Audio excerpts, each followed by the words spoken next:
Sejam muito bem-vindos a mais um JuizPod, podcast jurídico do Bahia Notícias.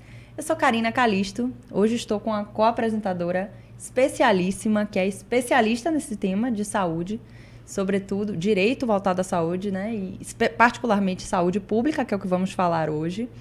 Vou apresentar a nossa co-apresentadora do dia, a doutora Jamile Leone Cerqueira, que é advogada, especialista em Direito Processual Civil pela LFG e pós-graduanda em Direito Médico e da Saúde pela Legal e Educacional, bacharel em Direito pela Faculdade Rui Barbosa. Boa noite, é um prazer estar aqui. Agradeço imensamente pelo convite. Eu que agradeço, seja muito bem-vinda. Vamos apresentar agora os nossos convidados de peso de hoje para falar sobre esse tema de saúde pública, duas referências na área. Me cabe a honra de apresentar aqui o desembargador Mário Augusto Albiani Alves Júnior, desembargador do Tribunal de Justiça do Estado da Bahia, ex-diretor-geral da Universidade Corporativa do Poder Judiciário do Estado da Bahia, membro do Comitê Gestor Nacional do ENATJUS e coordenador do Comitê Executivo Estadual FONAJUS CNJ.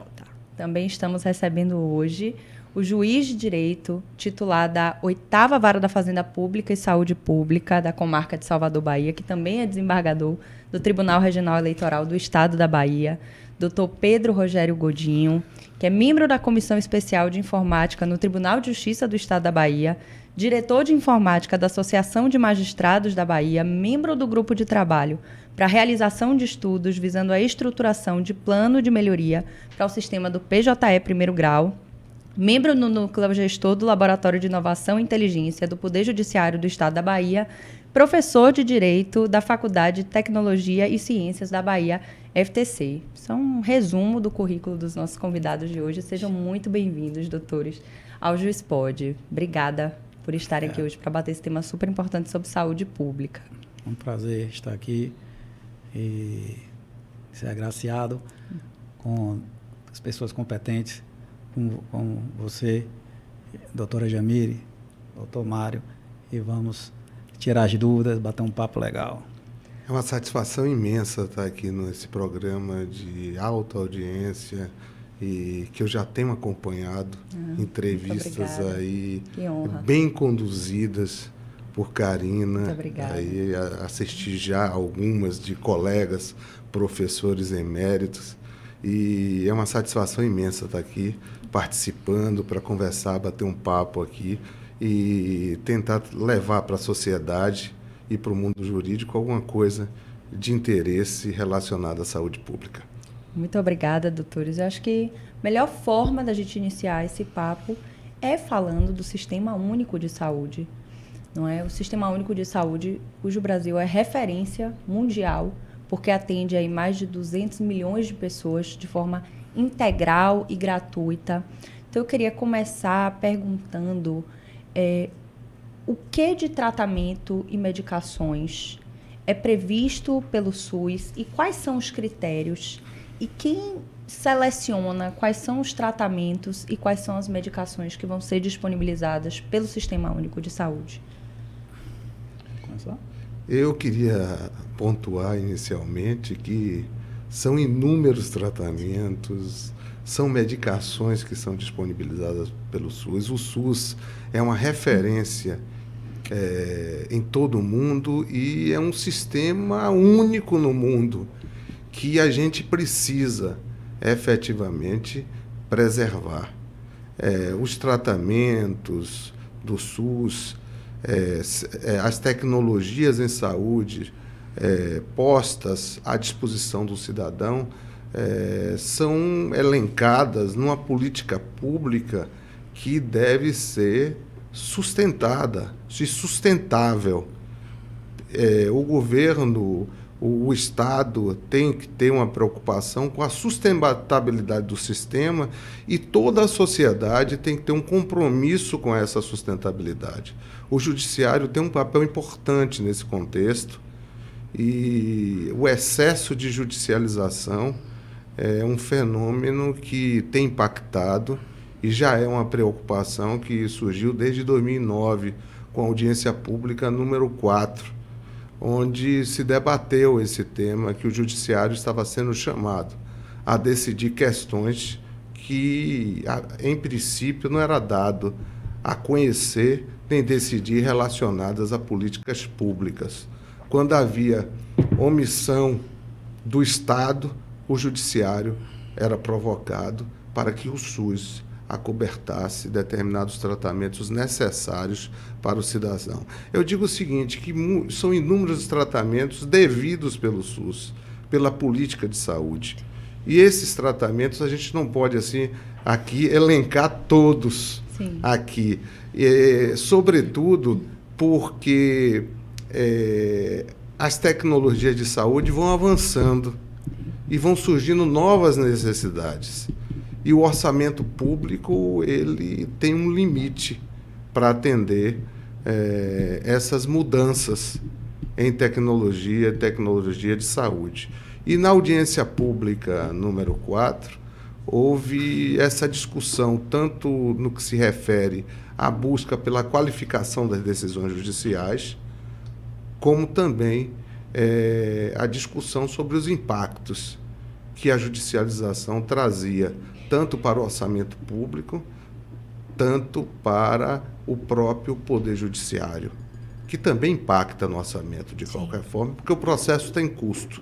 Sim. E tudo isso gerava uma situação em que a política pública prevista passava a se desestruturar quando havia a má judicialização, porque existe a boa e a má judicialização. A boa é quando realmente se reivindica um tratamento adequado, um tratamento que o cidadão necessita. Não há, assim, de forma taxativa os tratamentos disponibilizados, que devem ser disponibilizados pelo SUS. Excelente, doutor Mário. Nessa linha, né, considerando que nossa audiência é super qualificada em casa, nem sempre é da área de saúde, nem sempre é da área jurídica, como é que o judiciário faz, né, essa análise entre o direito individual da pessoa que está ali precisando, aquele direito à saúde, e a sustentabilidade do sistema, né? Como é que, como magistrado, é feita é só pesado essas questões? Porque o judiciário, desculpa interromper, doutor, mas tem essa missão dupla, né? De garantir o direito à saúde, que é constitucionalmente previsto aos cidadãos, e ao mesmo tempo não desvirtuar o sistema, manter que precisa ser sustentável. Sim. Esse sistema de saúde pública, né? Ele está ali para todos e tem que atender a todos. Então, é uma dupla missão que, por vezes, até, assim, obviamente que a gente espera do judiciário a concessão sempre, mas também tem aquela missão difícil de negar quando se deve o acesso a alguma medicação ou algum tratamento. Qual o papel do judiciário, né, nessa equação, né? Só pesar a questão do orçamento limitado com atendimento universal. Esse é o grande X da questão que o judiciário tem de decidir. E como o desembargador Mário estava comentando, essa situação, daí que começou o STF, até o tema de repercussão geral 1, 2, 3, 4, ele começou a sistematizar essa racionalidade. Por quê? Para que a gente possa entregar um sistema, saúde para a população, mas que não colapse o sistema, não tenha impacto orçamentário. Sim.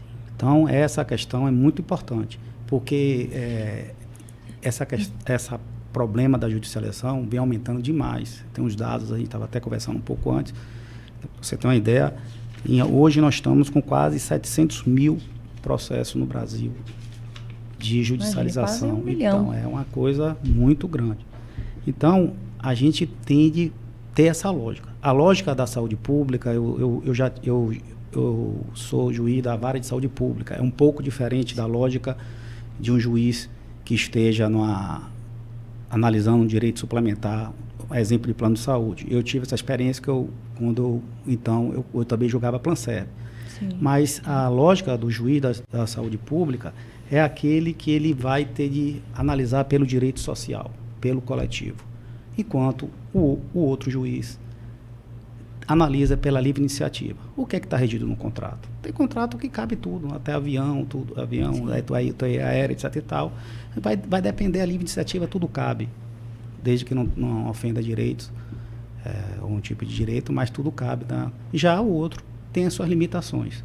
Então, a gente tem, primeira situação, que a pergunta que você fez, nós temos de analisar se, no caso de juiz, esse medicamento, por exemplo, está registrado na Anvisa, ok, está registrado no SUS, né? Está na lista do SUS, ok. Estando esses dois, o fornecimento é a regra. Mas se não estão nesses dois, aí vai entrar na exceção, a gente pode conversar depois. Muitas vezes as pessoas querem medicamentos que não estão na Anvisa ou que não está incorporado no SUS, ou então até experimental, que nem terminou ainda não está nem tico, nem está, seria excepcionalismo. Já está em fase de pesquisa. Fase de pesquisa, justamente. Então, a gente tem esse critério. Então, a Anvisa é uma questão nacional, que se cadastra todo tipo de medicamento, produtos também, né? A Anvisa. Depois, aí que vai entrar a saúde pública através do órgão chamado CONITEC. Sim. Então, esse órgão é responsável, é um órgão técnico responsável para análise qual o medicamento que o SUS deve incorporar. Eles têm os critérios científicos, ele tem análise do impacto financeiro, do lado do Mário falou, questão do impacto financeiro disso, quais são esses tratamentos que realmente devem ser incorporados, considerando essa questão, a gente sempre observando esse lado da limitação orçamentária. A gente não pode, é lógico, ideal que pudesse contemplar todas as questões, mas a gente não pode. O que a gente tem que deixar claro aqui é que a gente não pode ter um SUS paralelo, um SUS que a pessoa é atendida no hospital público e um SUS diferenciado para aquele que tem um acesso à justiça. Sim. Então, esse tema 1, 2, 3, 4, o desembargador Mário pode falar, que ele é bem entendido nessa questão, ele tenta equacionar essa questão e trazer o juiz para a lógica, uma lógica o que é saúde pública. E a gente não ficar, por exemplo, a pessoa está lá tentando questões mais básicas de saúde pública, pode dizer que tem muitos tratamentos avançados, inclusive o SUS disponibilizado, e o outro, porque acessou à justiça, pedindo com tratamentos experimentais, tratamentos caros, tratamentos que convém mais. Então, a gente usa muito pela lógica. Por exemplo, nós temos um tratamento. Esse tem um tratamento A e o B. O A é melhor, tem menos efeito colateral, é mais rápido, mas o B resolve. Sim. O B resolve. Às vezes a pessoa quer o A, todo mundo quer o A. É mais rápido, ele tem uma eficácia melhor, menos efeito colateral. Mas a gente tende a analisar, esse A está no SUS, o B não resolve, sempre o juiz tende a olhar essa lógica, 1, 2, 3, 4 fala muito isso, né? Observa essa questão. Com certeza. Até porque desculpa, excelência. Até porque a Anvisa ela faz essa análise de eficácia, né? Não de eficiência, muitas vezes. E o CONITEC, que faz a incorporação ali no SUS, ele faz uma análise racional, uma análise e não do melhor tratamento para aquela doença, mas do que é viável ali para o sistema público de saúde, Perfeito. Né? Toda a lógica do sistema público de saúde. É uma recomendação que ela faz e depois o medicamento passa por um processo, né, para ser incorporado ou não à saúde pública. E foi um ponto muito importante que Pedro colocou aqui, vou tratar assim de forma informal, Pedro colocou, que a gente percebe que o magistrado, nesse contexto, vai ter um novo papel na sociedade. E por isso a necessidade de um trabalho mais institucional. O nosso CPC, ele incorpora a justiça multiportas, ou seja, o judiciário não é a única porta de acesso aos direitos. Nós temos várias portas de acesso, inclusive isso é tratado no CPC, é tratado de forma exemplificativa. Sim. No sentido de que a gente pode criar arranjos institucionais e interinstitucionais para contemplar esses direitos e garantir esses direitos ao cidadão. Então, o judiciário vai ter um papel importante novo e, por isso, com esses olhos, o Conselho Nacional começou com os comitês estaduais, que são interinstitucionais, que envolve o Judiciário Estadual, Federal, Ministério Público Estadual, Federal, Defensoria Pública da União, Defensoria Pública do Estado, gestores públicos, procuradores, advocacia pública participa desse comitê, justamente para permitir um diálogo interinstitucional e resolver esses problemas da saúde. E aquilo que estiver incorporado, por exemplo, já na política pública da saúde, não vai precisar mais ser demandado pelo cidadão. O próprio Poder Judiciário, trabalhando de forma institucional, pode ajudar o Executivo ou criar planos de ação para que essas falhas sistêmicas do sistema de saúde sejam corrigidas. Sim. E, por isso, além dos comitês estaduais de saúde, a gente tem Câmara de Conciliação e Saúde funcionando em shopping, o Shopping Bela Vista funciona uma Câmara. Tem a ideia do Sejusc, saúde pré-processual e processual, que vai começar um projeto piloto no interior, esse Sejusc, que depois vai ter aqui na capital o processual, porque já temos a Câmara de Conciliação aqui, e vamos capilarizando com as comissões regionais também, que é fundamental. Essas comissões regionais, elas são formadas por magistrados de determinadas comarcas que já atuam lá. Nós temos Porto Seguro, Eunápolis, Teixeira de Freitas, Barreiras, Itabuna, Ilhéus, Vitória da Conquista, exemplo de comissões regionais que já funcionam e trabalham junto com sua comunidade local para corrigir as falhas sistêmicas do sistema de saúde, e isso ajuda a reduzir a judicialização, de um lado, e qualifica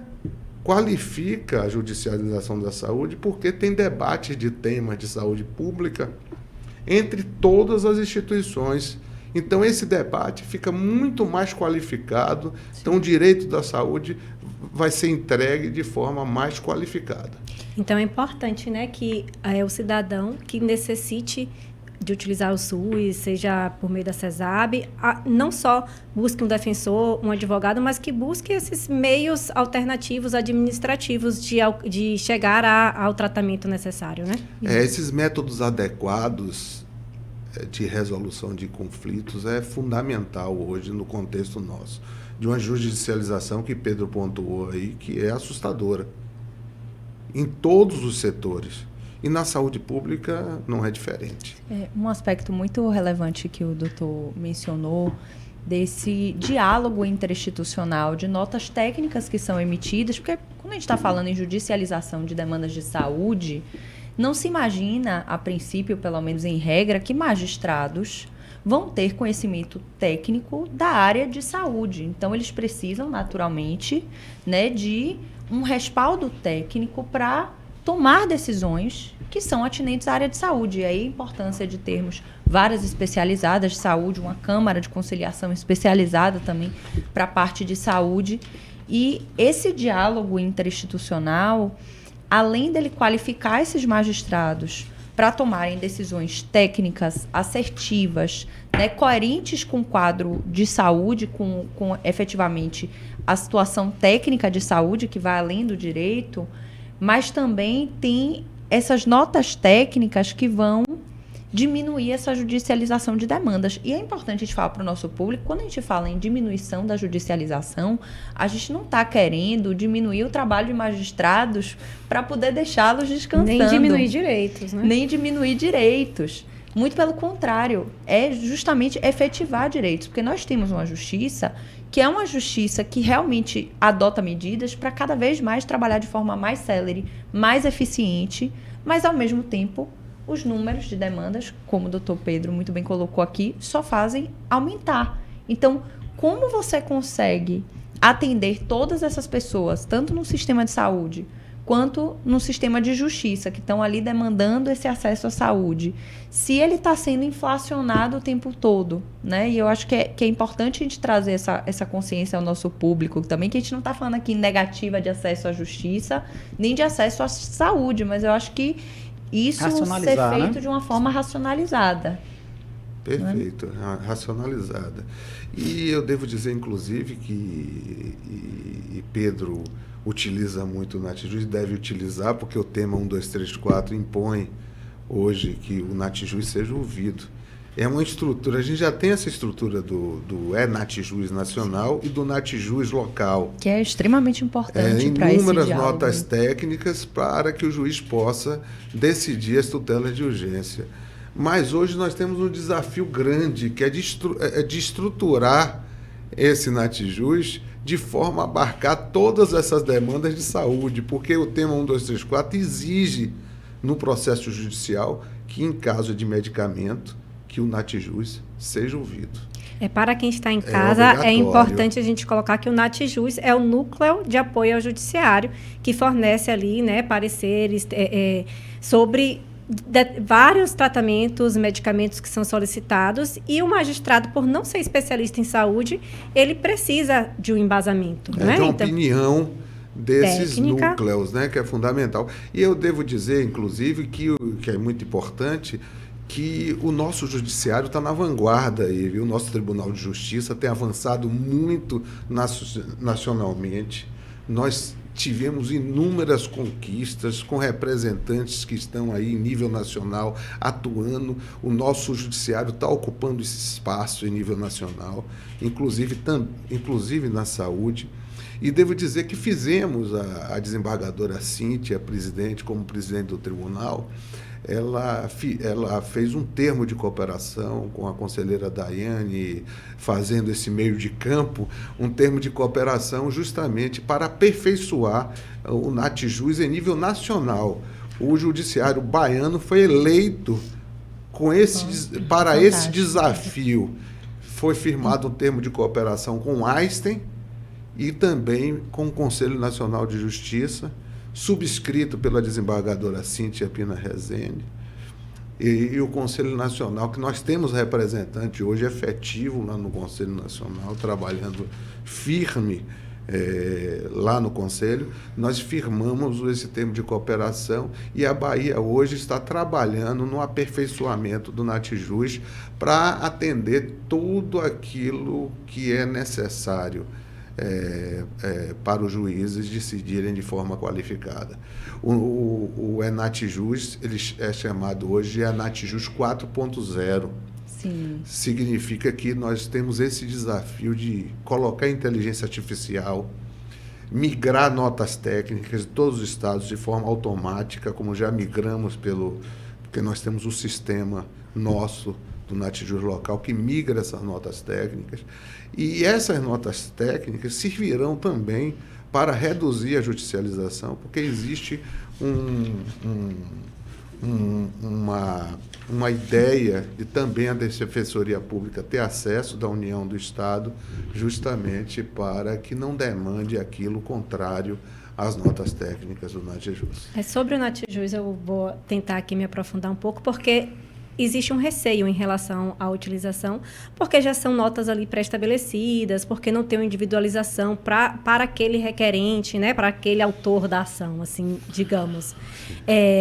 Mas a gente sabe, né, que não necessariamente o juiz ele está vinculado a este parecer. Então, a pergunta é para quem está em casa, né, compreender se vier um parecer negativo do Natjuz, há possibilidade de um deferimento ou o indeferimento daquele pedido já está ali definido pelo Natjuz? Como é que funciona? Só para deixar claro, o parecer negativo seria de um tratamento, ou de uma medicação que alguém está buscando acesso à justiça. Os magistrados vão olhar naturalmente aquele parecer, aquelas notas técnicas da área de saúde, para verificar se aquele tratamento é adequado, né, se há um parecer ali favorável ou não para o uso daquela medicação ou tratamento, e aí o que a doutora Jamile está colocando... E o grande problema do substituto terapêutico também, porque às vezes se reclama determinado medicamento, mas existe já um substituto terapêutico, tem no SUS já previsto. E aí tem que ver essas questões também por causa da sustentabilidade do Sistema Único de Saúde. Perfeito. O Natjuz, voltando a essa questão, o juiz, ele entende de lei. E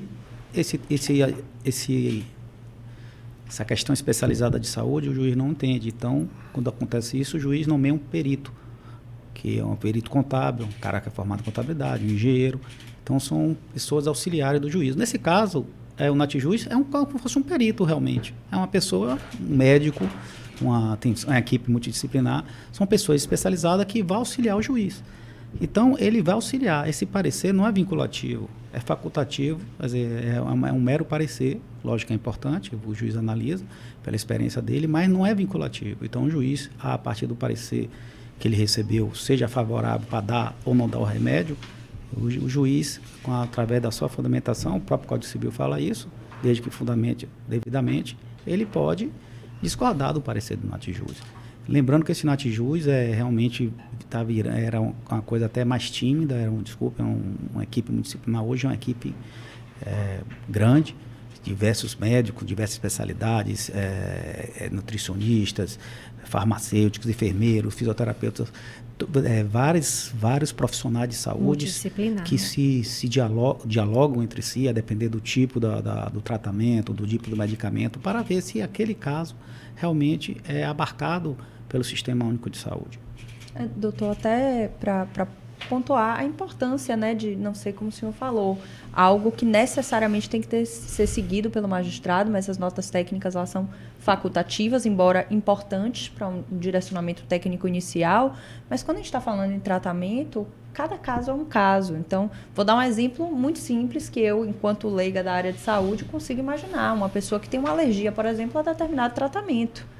Né? Aquele tratamento ali que a nota técnica, a princípio, iria prever aquela medicação, ela não é adequada àquele caso em particular. Você tem uma situação excepcional. Mas ele analisa o pedido, né, com o laudo do médico e as condições do SUS. Ele tenta, o objetivo do Natjuz é ser individualizar mesmo, ver aquele caso, se aquele caso comporta. É a situação ideal do Natjuz. Se às vezes ele faz genérico, ou às vezes eu contento, às vezes por causa de uma demanda realmente estúpida. Sim. Pode ser que, mas o objetivo dele é realmente analisar aquele caso concreto. Se aquele caso realmente deve ser deferido, deve ser abarcado pela Justiça, já que ele tem requisitos para que seja atendido pelo Sistema Único de Saúde. Uma coisa que chama bem a atenção disso aí, nessa fala de Pedro, e também de doutora Jamília, aí, que pontuou essa questão do Natjuz, é que o tema 1, 2, 3, 4, ele chamou a atenção à teoria dos motivos determinantes com relação às recomendações da Conitec. Para você pleitear um medicamento junto ao judiciário contrário à recomendação da Conitec, você tem que provar efetivamente que a Conitec está errada, que os motivos não são motivos, vamos dizer assim, adequados, verdadeiros, a justificar a não implementação daquela tecnologia em saúde, aquele medicamento. A mesma coisa se aplica com relação à nota técnica do Natjuz, é claro. Pode ter outros elementos que sirvam de suporte para o magistrado, que tem liberdade, pelo princípio da persuasão racional, livre convencimento motivado, ele pode, no caso, decidir de forma diversa, sentindo que aquela tecnologia do SUS não deve ser implementada, deve ser implementada outra. O próprio julgado traz a questão do alto nível, né, de científico. Alto nível de evidência científica. Os senhores comentaram algumas vezes sobre esse tema 1, 2, 3, 4 do STF, que é um tema de repercussão geral, certo, que foi julgado, e estabeleceu alguns critérios importantes até nessa parte de racionalização do orçamento público. Queria pedir para os senhores explicarem a pertinência de a gente estar falando disso e o que significa, o que ficou definido a partir desse tema 1, 2, 3, 4 do STF. A priorização do tema foi a priorização pela política pública e preservar a política pública de saúde existente. A regra é que se utilize aquilo que o SUS disponibiliza. Esse é o viés do tema 1, 2, 3, 4, buscando a sustentabilidade do Sistema Único de Saúde. Agora, a exceção seria justamente utilizar algo que não está previsto na política pública de saúde. Para uma linguagem popular, para a saúde suplementar, como a gente falou antes, a livre iniciativa. Então, se discute o mais caro, o mais avançado, o mais sofisticado. E, quando se fala em saúde pública, o viés, a tônica é você analisar a cura, o tratamento é eficaz, não o melhor. É o custo-benefício, né? Custo-benefício, isso não é o mais caro. Para que esse sistema seja sustentável e consiga atender o maior número de pessoas. Exatamente, são 200 milhões de pessoas. A gente não quer dizer que um remédio, cura tanto quanto o outro. Então, a lógica é mais nesse sentido. Vamos arranjar um remédio que tem um custo-benefício bom, que vai curar, que é eficaz.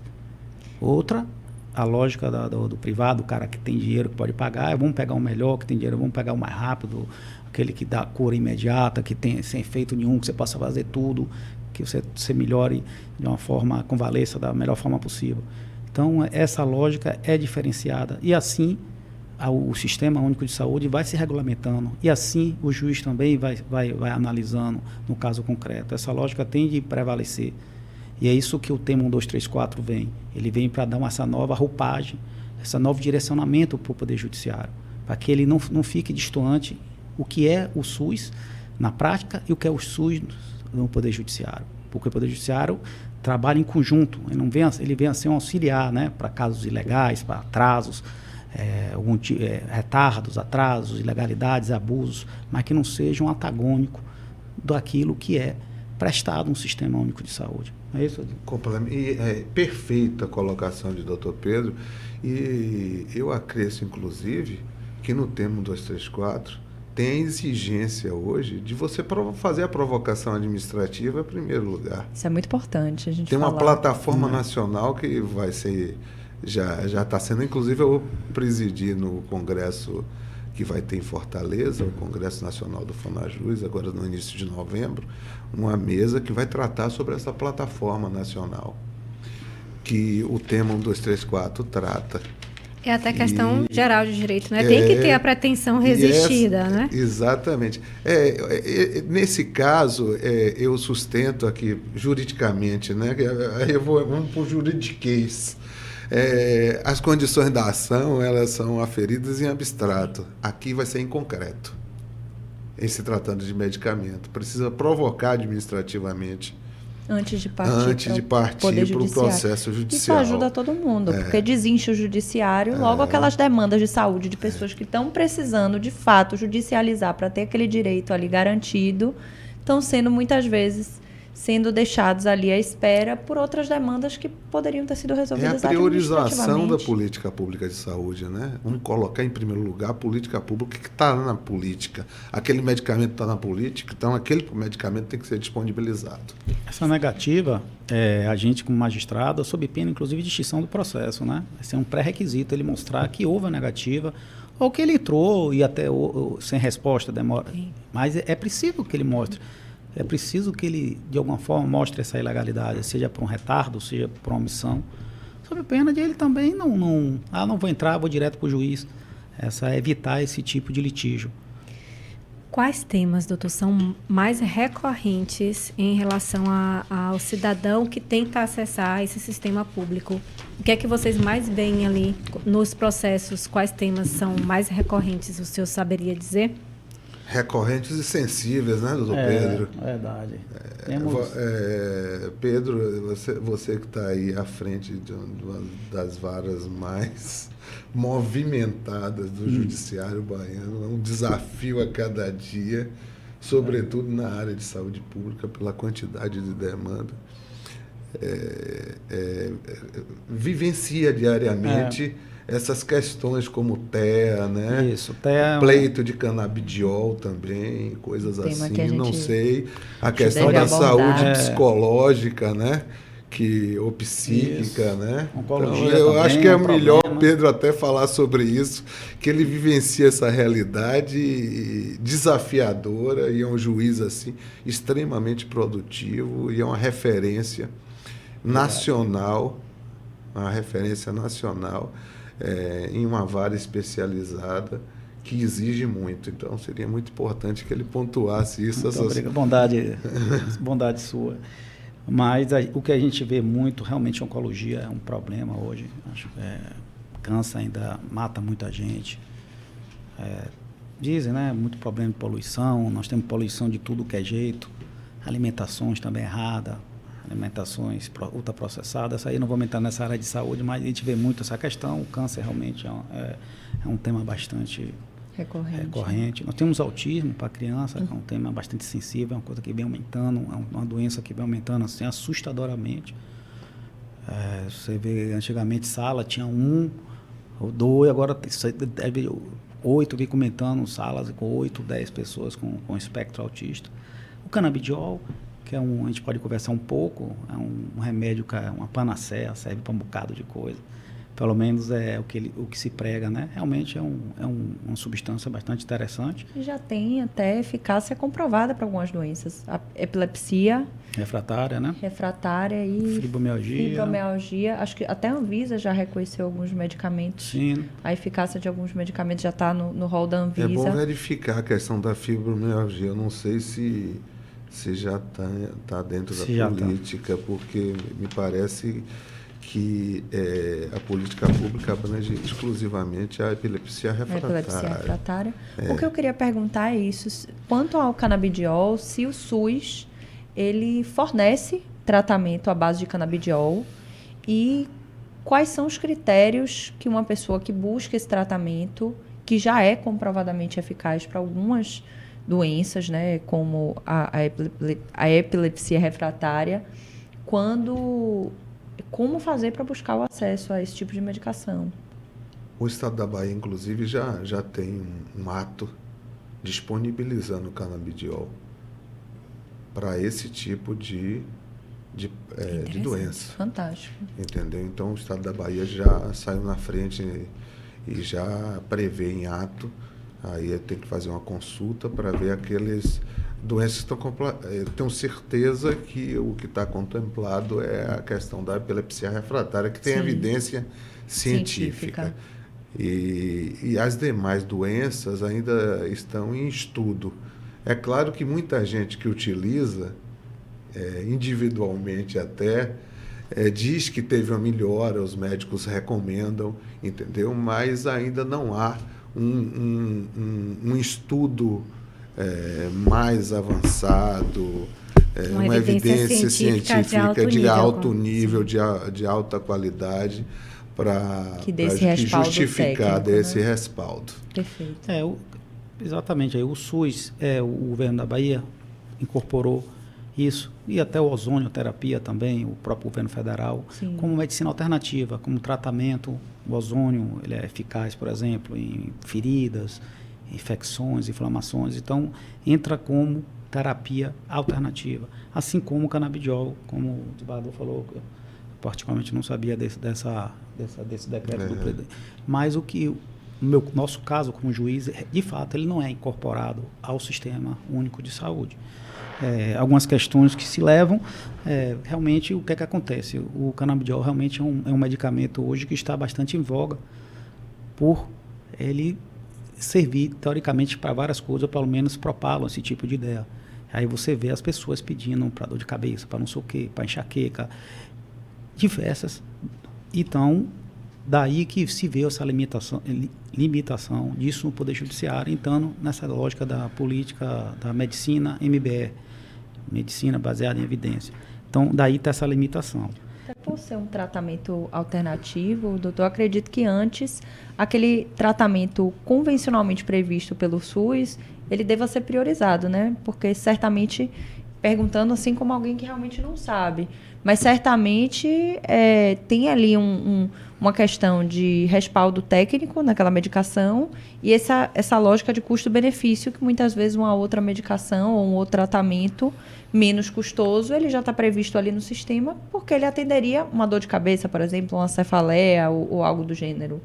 Isso. Se você analisar, a depender, pode ser um custo mais barato para o Estado, a depender, porque ele dizem que ele é muito bom para convulsão, ele tem, então, às vezes, um medicamento muito mais barato.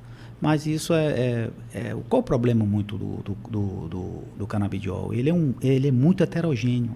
Então você tem diversos óleos lá dentro, diversas composições. Não é uma aspirina, uma coisa negócio. Sim. Então de lá você tem diversos óleos, diversas composições, com THC, CTHC, e não sei o que, não sei o que, não sei o que. Então, como é um medicamento novo e complexo, por ele ser tão heterogêneo, tão diferente na composição, a depender, ele acaba perdendo um pouco dessa questão científica, né? Sim. Agora, o pessoal pede muito essa questão do canabidiol, e a jurisprudência vem titubeando, né? O Natijus geralmente não aprova esse tipo porque é uma questão de evidência científica, mas ainda o judiciário está se adaptando, né? Vendo esse tema 1, 2, 3, 4, e o que eu posso dizer é que alguns são deferidos e outros não. E desculpe. Cabe à parte mostrar também a indispensabilidade desse tratamento no caso específico. Exatamente. Não é? Mostrar que as outras medicações que estão ali já foram tentadas, não foram acolhidas pelo sistema da pessoa, e mostrar ali. Esse é um ponto também que e outro ponto importante é que há uma discussão muito grande, mas a posição majoritária é que o canabidiol não seria tratado como um medicamento, e sim como um produto. E essa é uma discussão também que surgiu. E isso repercute, aplica o termo 234 ou não. Sim. Entendeu? Então ainda tem esse detalhe aí, porque o termo 1234 fala de medicamento. É claro que existe medicamento à base de canabidiol. Aí seria medicamento. Mas se o canabidiol em si a corrente majoritária no sentido de que seria um produto e não um medicamento. Aí não seria aplicado o termo 234. Perfeito. Tem um outro tema que o doutor Pedro trouxe aqui, que acho que é muito importante, que é falar da questão do tratamento oncológico. Eu quero até mencionar que a gente tem um episódio específico do JusPod para falar de direito no câncer, que foi com a advogada especialista Larissa Oliveira, e foi em parceria com outro podcast da casa, Bengalas, que fala dos cuidados das pessoas que cuidam. Super interessante projeto de Marta Luzbel. E um dos pontos que foram trazidos, primeiro, foi um elogio ao sistema de saúde público em relação ao tratamento do câncer.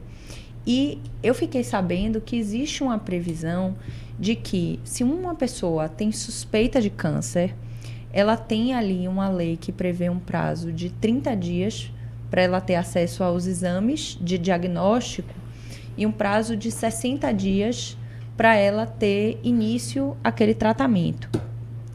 E aí, quando a gente fala em tratamento contra o câncer, tem alguns pontos que eu queria perguntar.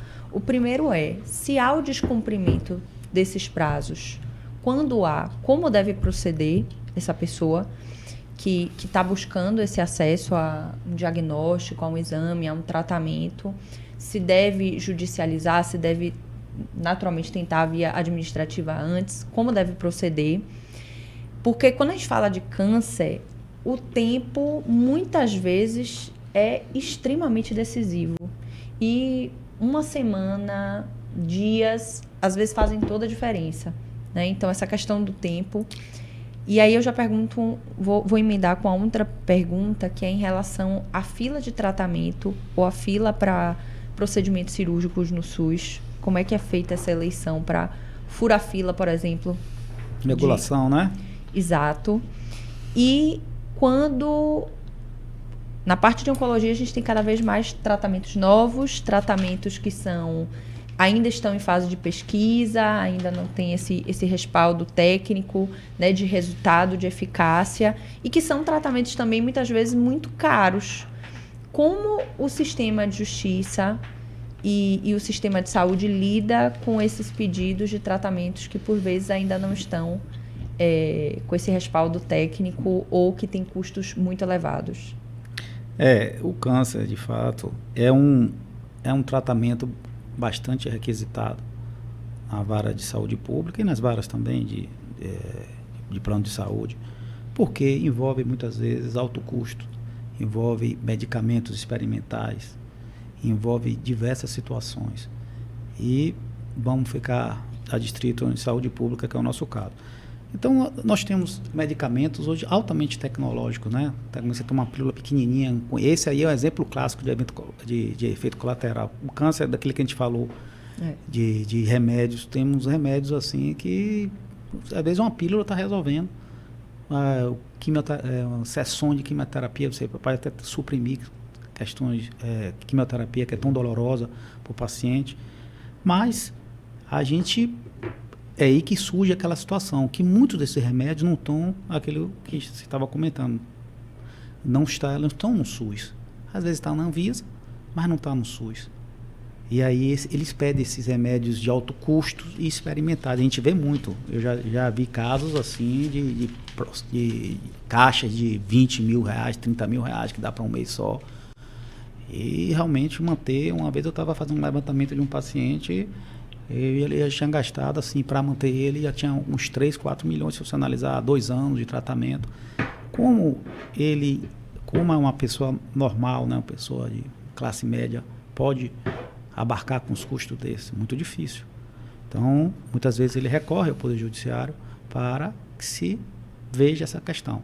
Aí o que a gente conversou, a gente vai entrar na excepcionalidade. Por quê? Porque esses medicamentos ultra avançados, muitas vezes não estão no SUS, porque a gente já conversou que o SUS tem essas limitações, essa análise toda.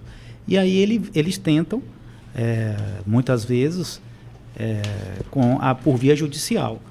Dessa forma, aí o magistrado ele tende a analisar de forma excepcional, ele vai entrar, não é aquela quando tem Anvisa e SUS, ótimo. A regra dá. Essa regra não dá, salvo que ele prove no caso concreto. Então ele vai ter de provar que não existe uma alternativa no SUS, por exemplo. É importante ele dizer, no SUS não tem nada igual, no tratamento é isso. Outra situação, mostrar a viabilidade, inviabilidade, outra coisa que a gente pode conversar, uma questão interessante, 134, mas não vou deixar para depois, a questão da questão financeira dele, mas isso aí a gente pode conversar. Eu anotei aqui vamos vamos deixar para depois. Então, a inexistência de alternativa do SUS, isso é importantíssimo. Então, ele vai dizer, não está no SUS, mas você não tem nada parecido. Eu vou morrer. E comprovar de forma eficaz. Então, repare que, quando você tem um remédio na Anvisa, e não, SUS, ok, positivo, o normal o juiz dá, o normal inclusive nem ter juiz, e o SUS dá de forma administrativa. Quando não, e aí quando ele judicializa isso, inclusive o laudo do médico até mais simples, ele prova, ele está com doença tal, o SUS não deu, ou está atrasando, está na fila de espera, está ficando risco, pronto, o juiz vai lá e concede a situação. Quando tem uma falta desse, um aviso, um SUS, aí entra na sessão, aí o paciente realmente vai ter de explicar muito bem, entendeu? Desculpa o paciente, não, o médico dele, o laudo, explicar essa situação. E aí que vem o tema 1, 2, 3, 4, o desembargador falou, não foi? De ele mostrar exatamente que esse medicamento, esse tratamento tem respaldo científico, seja no estudo, ou então já respaldo prático em outros países, e que no caso dele específico, não tem tratamento no SUS, e no caso dele específico, esse tratamento é fundamental, é essencial para a vida dele. Nós estamos falando de direito à vida, é o direito mais importante. Se tem um direito mais importante de todos os fundamentais, é a vida, né? A razão de tudo é a vida. Então, o direito à vida está bem direcionado nessas ações de saúde. Então, e, doutor Pedro, ainda tem a questão dos protocolos, né? De utilização desses medicamentos, desses tratamentos, ou seja, protocolos de tratamento do câncer, né? Que são eleitos pela saúde pública. Geralmente se segue esses protocolos e às vezes tem um medicamento que foge desses protocolos. Ele tem de provar estabelecidos. Aí tem a necessidade da demonstração pelo o ônus dele, né? É o ônus dele. O ônus dele mostrar essa evidência científica. Exatamente. Ele mostrar, eu estou com tratamento tal, no caso de câncer, né? Que é uma doença fatal. Eu vou morrer se você não me der, porque no SUS você não tem nada parecido. Por outro lado, esse remédio já foi usado no Canadá, nos Estados Unidos, etc., com eficácia. No meu caso, é exatamente esse, ele mostrando cientificamente que não é um off-label, por exemplo, esse caso já tem precedente em outro lugar, não sei o quê. E aí você concede. O tribunal já concedeu, não for falar a nível Brasil, o Poder Judiciário já concedeu processos, medicamentos milionários, inclusive de câncer, problema de atrofia muscular também, são caríssimos, remédio caríssimo, reveste doenças raras, milhões, né? milhões no plural, problema. exatamente. As doenças raras, raríssimas, é mais difícil, mas nada é impossível, porque nós estamos falando de direito à vida, o direito mais importante, direito fundamental mais importante, que é a razão do próprio direito, né? Se analisar. Doutor Pedro trouxe vários pontos importantes, né, para a gente abordar. Tanto ali na questão de qual cidadão pode requerer do SUS esses tratamentos. Eu vou iniciar a pergunta por aqui, né? O doutor trouxe aí a questão da hipossuficiência. Então, como é que isso é analisado pelo judiciário? Se a pessoa ela deve ali procurar o sistema público ou deve ir para o sistema privado, né? Como é que é feita essa... Partindo do exemplo que o doutor Pedro deu de um tratamento para uma pessoa de classe média de 20, 30 mil reais por mês, não consegue pagar muitas vezes, né? Na maioria das vezes. Exatamente, O tema 1234, né, desembargador, ele trouxe essa análise da hipossuficiência.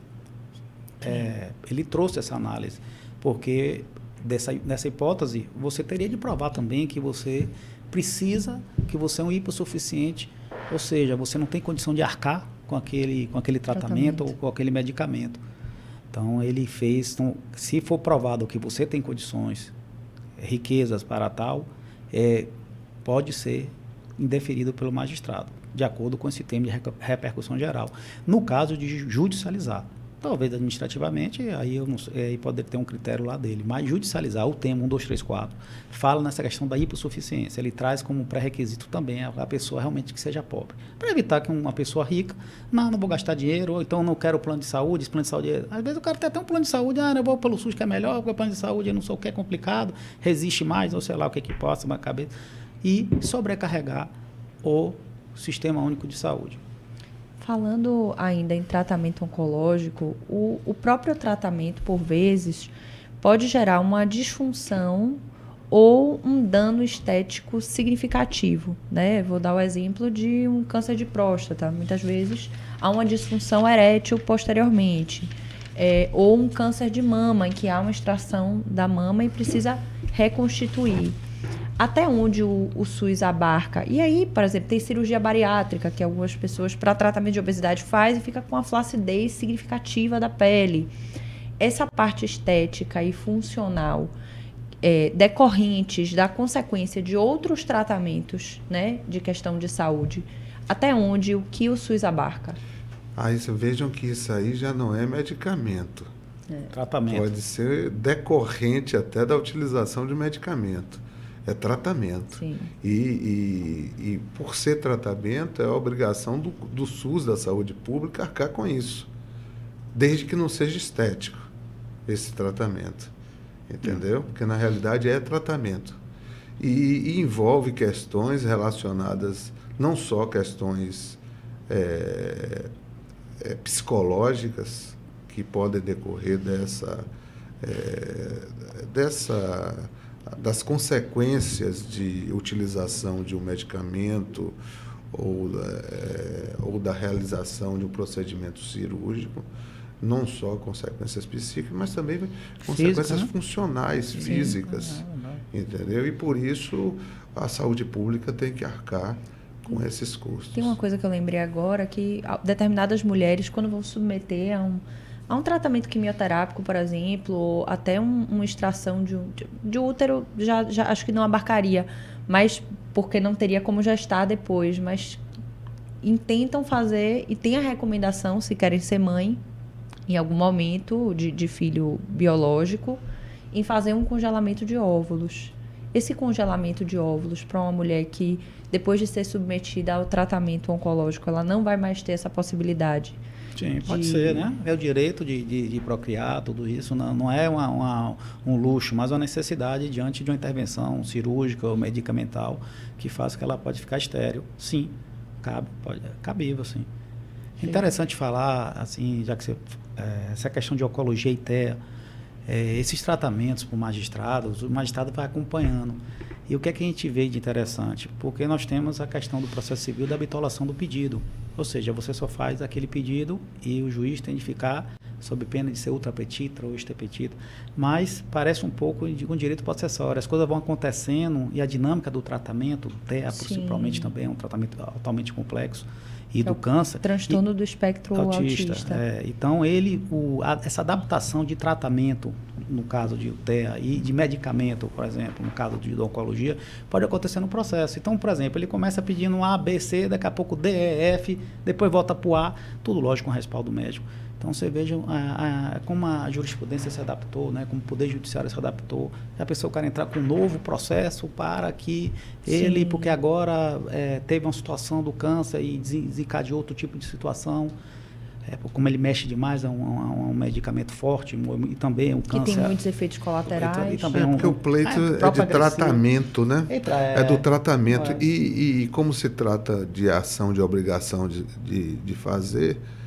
de conteúdo mandamental, aí a gente vai entrar no juridiquês novamente, que eu não queria entrar, entendeu? O pedido imediato, que é o bem da vida, é justamente o tratamento. Então, você mitiga esse pedido imediato, ou seja, não precisa ficar vinculado àquilo que inicialmente a inicial pôs.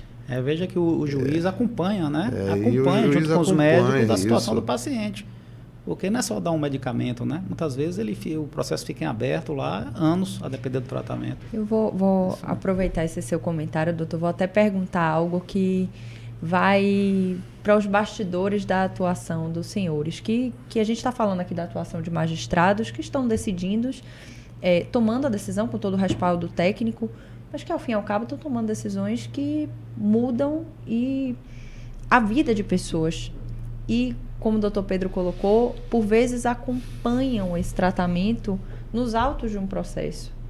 E aí o que eu queria lhe perguntar é, enquanto uma pessoa que acompanha essas situações de saúde e naturalmente se sensibiliza com essas questões de saúde, porque não dá para dizer que o juiz não se sensibiliza, porque é óbvio que tem que ser imparcial, mas tem uma pessoa ali julgando que está acompanhando essas situações. E os senhores, quando vão decidir demandas de saúde, têm, como a gente colocou, 2 deveres importantíssimos. Um é o acesso à saúde, a garantia do direito à saúde. Só que a garantia do direito à saúde daquele que está pleiteando naquela ação em particular e de todos o que são abarcados pelo sistema de saúde que precisa ser sustentável. Então, o que eu queria lhe perguntar é como é acompanhar essas demandas de saúde e como é também ter que negar em alguns momentos, porque se entende ser devido, ainda que talvez um desejo, né, fosse de concessão de todos. Aí eu tenho pergunta difícil. Em se tratando de medicamento hoje, o objetivo do tema é esse, né? A evidência científica acima de tudo, e também a sustentabilidade do sistema de público de saúde, do SUS, a sustentabilidade do SUS deve ser observada. Então, não pode ser, infelizmente, dado tudo para todos. Porque, às vezes, o medicamento que está se pleiteando, ele não tem uma evidência científica comprovada e existe um custo para o sistema, não é? Sim. E que vai prejudicar os demais que se utilizam do Sistema Único de Saúde. Mas é claro que envolve muita questão emocional. Muitas vezes o magistrado se debruça com situações muito sensíveis na hora de decidir. E ele tem uma flexibilidade maior hoje quando se trata de tratamento e não de medicamento. Sendo medicamento, hoje ele está engessado pelo termo 234. E eu digo e eu até comentei isso numa palestra recente que eu fiz, que o direito à saúde, a demanda de saúde, ela é uma demanda, às vezes, estrutural. Quando a gente percebe que há uma violação massiva, ou seja, em massa, de direitos fundamentais, do direito fundamental à saúde, a gente precisa buscar uma reestruturação do sistema. E você parte para um processo estrutural, que é um tema que está em voga hoje, o processo estrutural. em que vai se impor àquele ente responsável o cumprimento de forma gradativa e progressiva de suas obrigações para que acabe com aquela deficiência estrutural relativa à saúde. Então, a gente tem o direito subjetivo daquele que pleiteia o tratamento ou medicamento, e do outro lado, se houver uma violação massiva ou sem massa de direitos fundamentais, você tem outra preocupação. E deve ter um viés voltado a esse lado também. Não só o judiciário, mas também o Ministério Público, para que a gente corrija essas falhas estruturais. Então, a gente tem que olhar hoje de forma diferente. É claro que tem a questão emocional, é importante a gente verificar, tem que ter sensibilidade, arranjar alternativas para solucionar aquele problema, aquele direito, para atender o cidadão, mas também tem que olhar que é um sistema que tem que atender a todos, não só aquele cidadão. Só complementando para uma reflexão, que cerca de 1/3 dos gastos com medicamentos nos estados brasileiros foi consumido por ordem judicial. 1/3. Isso aí é estatística nacional. Então, 33%, né, de todos os medicamentos fornecidos pelo SUS do Estado foram por ordem judicial. Então, é uma reflexão que a gente tem de fazer. Veja que está uma coisa relativamente epidêmica, é um assunto... Qual o SUS que queremos, né, doutor Pedro? Exatamente. Nós queremos o quê? A gente tem que ter um objetivo. Nós queremos o quê? Um SUS sustentável, a existência do SUS, porque os recursos, eles são escassos, são finitos. Exatamente. Então, é difícil para o magistrado, mas vamos lá, num caso de regulação. Então, nós sabemos que tem esse problema, a regulação inclusive é nacional, né? A regulação em todos os países. Aí o pessoal fala, a fila da morte, não sei o quê. Porque tem pessoas que demoram um pouco, realmente pelas limitações, a depender da situação. Aí vem uma pessoa, judicialmente, que está precisando, realmente você vê que tem uma certa necessidade, que realmente ela está precisando fazer uma cirurgia eletiva, não é de urgência nem emergência, aí você passa na frente de uma cirurgia eletiva porque ela está precisando. Tem alguém que não tem café, né? Não tem almoço gratuito, então alguém vai pagar esse almoço, vai pagar aquele que está na fila, muitas vezes precisando de uma cirurgia de urgência e emergência, e o juiz dá uma cirurgia eletiva que poderia ser adiada. Então a gente tem de ter realmente, como o desembargador falou, ter essa lógica. O que é que a gente quer para o SUS? A gente tem de trabalhar o Poder Judiciário em parceria com o SUS, não ser, como eu expliquei antes, um antagonista, uma pessoa que é salvador. No fundo, ele pode estar salvando ele e matando outros. Então, outro aspecto, viu, doutor Pedro?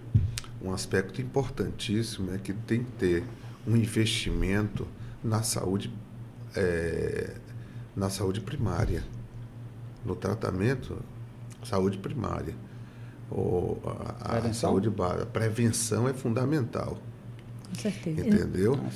Nesse aspecto, a gente tem temas que são bem falados atualmente, né? Como dos jogos, as bets, a questão da ludotopia, as questões psiquiátricas, né? Então, essa prevenção a tudo isso pelo próprio sistema público é muito importante para evitar que a gente chegue depois com todo este problema e coloque na mão, no colo do juiz, né? E não só isso, que a gente perceba, doutor Jamílio, a gente tem que perceber que se a gente previne, você diminui também na ponta a fila da regulação. E efetiva a saúde, né? Se a gente estrutura a atenção básica, a atenção primária, se a gente estrutura, não vai parar nos hospitais regionais no interior. Porque os municípios menores mandam para os hospitais questões que poderiam ser resolvidas por lá. Coisas que não tem nem a ver com regulação em si. E acaba sobrecarregando todo o sistema. É como se diz, né? Toda demanda em massa tem um problema social por trás, né? Por trás, exatamente. E se a gente não cuida daqueles municípios, da saúde preventiva, da atenção básica naqueles municípios menores vai impactar nos centros maiores, com certeza. A gente tem, só complementando... Claro, desculpa, por favor. nós temos essa questão dessa saúde psicológica, né? Que vocês falaram aí, bem abordado. Importantíssimo. Nós temos... cada geração tem uma doença, né? Claro que tem doença um pouco específica. Talvez a minha, do Mário também, não tinha tanto essa questão de internet. Não tinha. Eu sou formado em processamento de dados. Era um curso novo, quase não tinha. Quem tinha computador era pouca gente.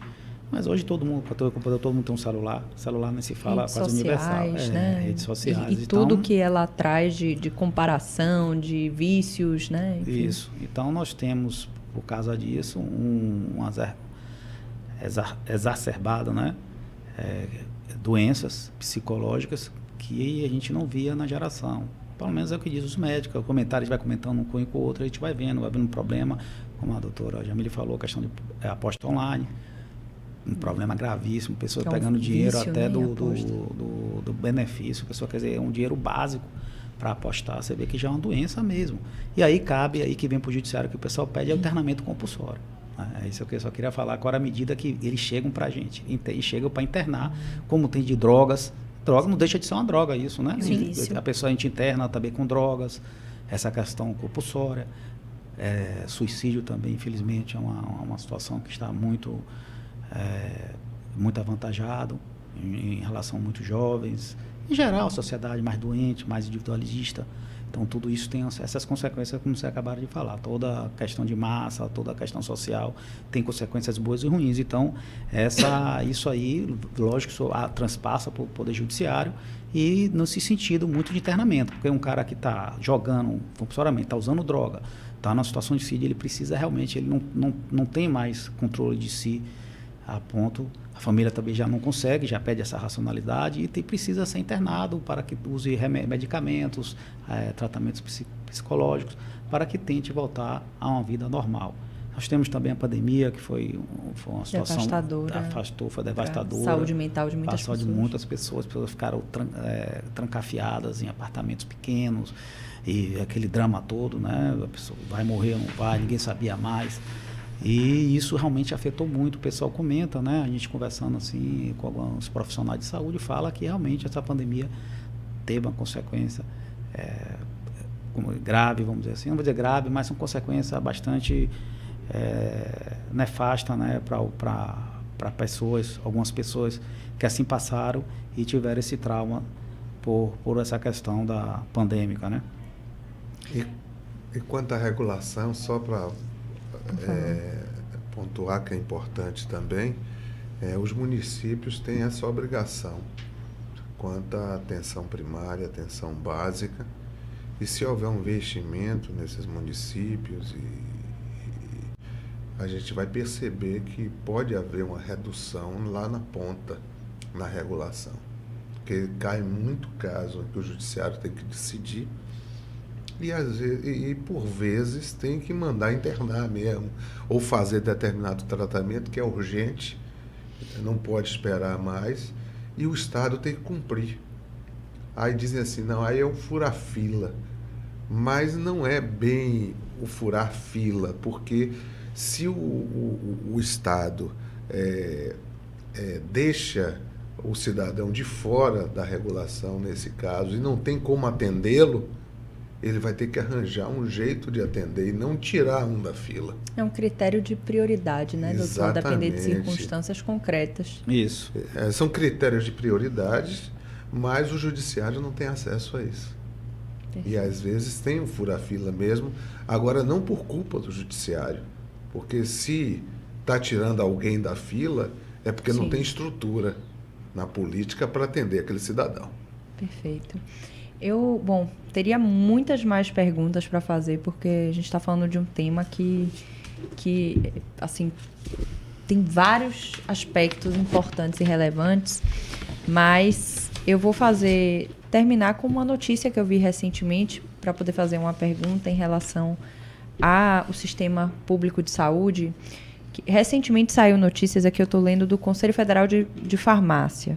A Anvisa aprova o uso de Mounjaro trizepartida para tratamento da apneia do sono. A gente vê, inclusive, vou usar um exemplo aqui, não estou nem defendendo, até porque eu não tenho respaldo nenhum, nem técnica, conhecimento nenhum para defender ou criticar, mas muitas pessoas utilizando medicação que seria para diabetes, né? Salvo engano, o Ozempic é para diabetes. Diabetes 2. Para Off-label que chama, tratar obesidade, que é um outro problema de saúde.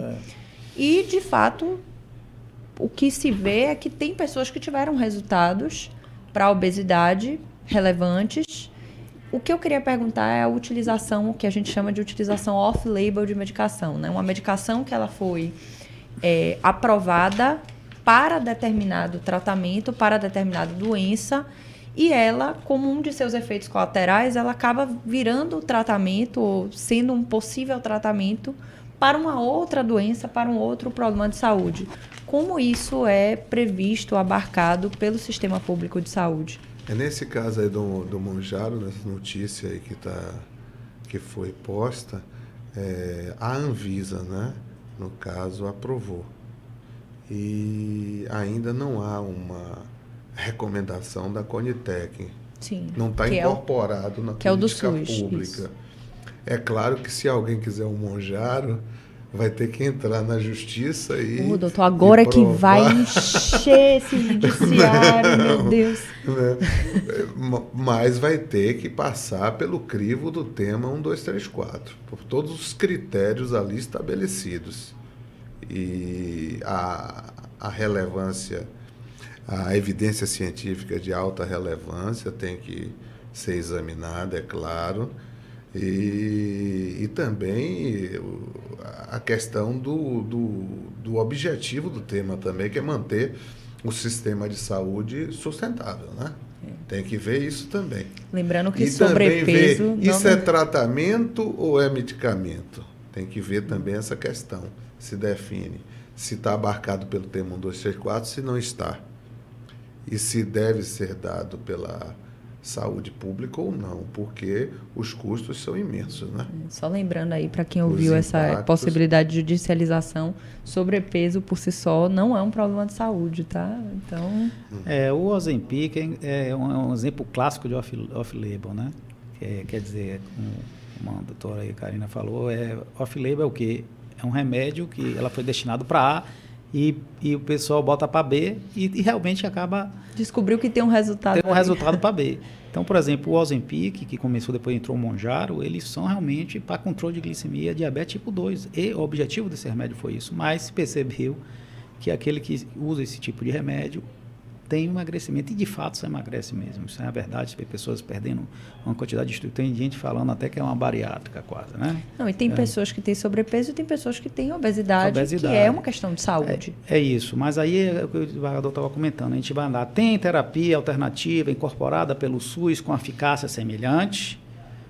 Temos. Aí é isso que a gente tem que olhar, porque é aquela história. O Ozempic o Mounjaro é ótimo, mas é um tratamento caro. Um tratamento que custa R$2.000, R$3.000, assim, para gastar em um mês. Então, é eficaz para aqueles que podem pagar, né? Pessoas que podem ter essa disponibilidade.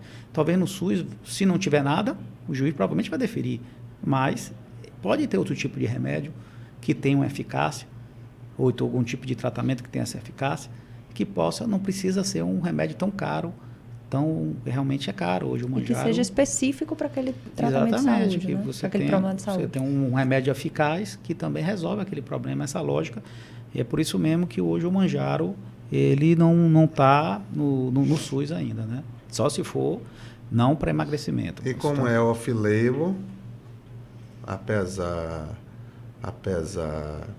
de ser utilizado para o tratamento de diabetes, não é isso? Isso.